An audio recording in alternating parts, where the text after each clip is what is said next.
back to Godhead greater than Prabhupada greater than first deserve, then desire. What follows is a conversation between His Divine Grace A.C. Bhaktivedanta Swami Prabhupada and some of his disciples. Recorded in July 1975 in Denver, it begins in an automobile and continues outside. Srila Prabhupada, yesterday you were putting forward the idea that the body is no more than a machine. We also accept that.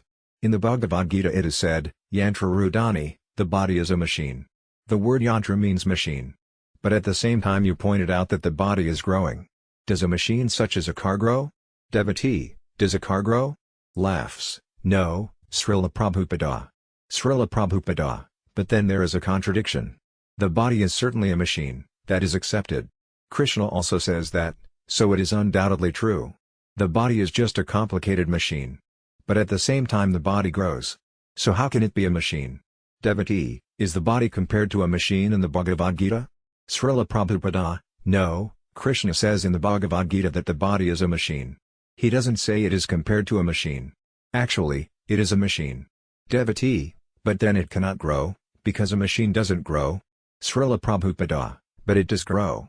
So what is the solution? Devotee, the answer, I think, is that the body is changing at every second.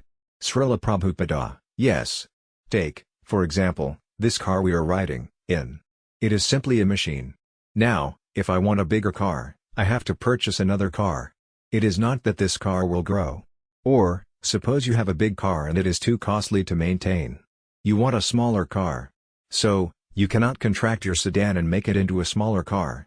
You require to purchase another car.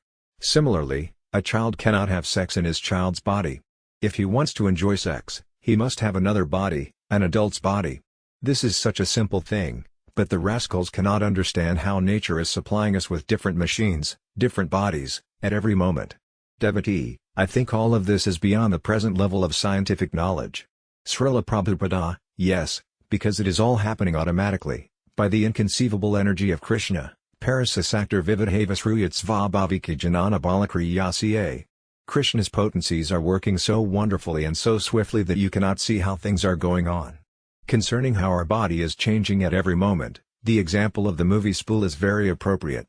Each tiny picture is different, but when the movie is shown through a projector, you cannot understand that. It seems to be one smoothly running picture, but actually in the background there are many, many different pictures.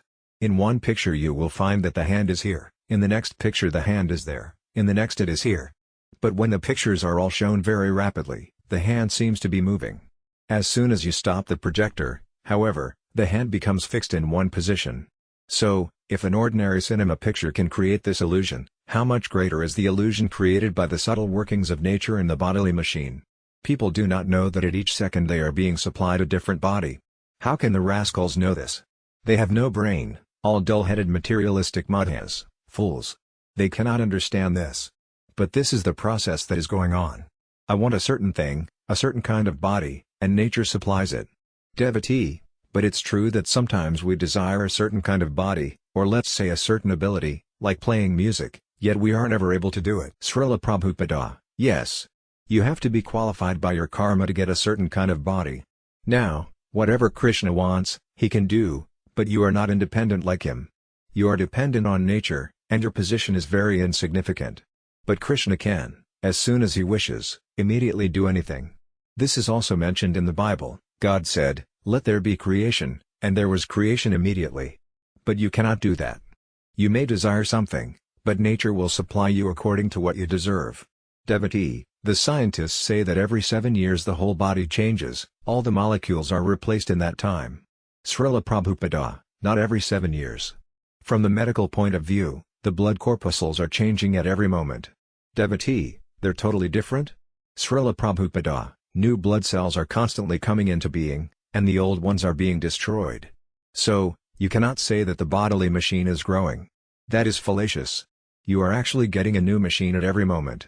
Everyone gets out of the car, whatever you deserve, you will receive from the material nature. You may desire something, but at the same time you may deserve something else. So your desire will not be fulfilled.